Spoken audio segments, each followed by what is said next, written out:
সবার আগে বাংলাদেশ এবং আমরা নতুন বাংলাদেশ গড়ব। আমি আত্মনির্ভরশীল হয়ে আমরা একটা নতুন বাংলাদেশ গড়ব। নামাজ পড়ো ভাই, নামাজ তোকে পড়তেই হবে ইনশাআল্লাহ, আল্লাহর উপর ঈমান আনতেই হবে। তোমরা কি আশা করো না রাজনৈতিক ভাবে কাউকে তুমি সাহায্য করতে পারবে? তোমার নিজের যোগ্যতা, নিজের কর্মদক্ষতা, কর্মটা দিয়ে যে জায়গায় আসে। কারো ভিডিও কপি করি না, তবে ভিডিওর প্রয়োজনে, আমার ভিডিওর প্রয়োজনে অনেক ভিডিও আমার ভিডিওর উপরে রান করাই দেখাই।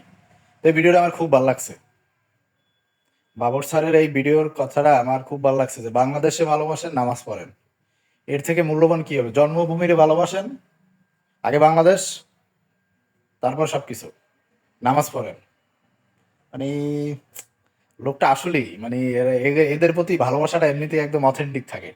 মানে সবকিছু একদিকে থাকলেও এই সব মানুষের প্রতি কিছু কিছু মানুষ আছে যাদের প্রতি ভালোবাসাটা একদম, কি বলবো, একদম রিয়াল, একদম মন থেকে অথেন্টিক ভালোবাসা থাকে। এইসব মানুষ আসলে, এইসব মানুষের দরকার খুবই বাংলাদেশে, যারা বাংলাদেশকে ভালোবাসে।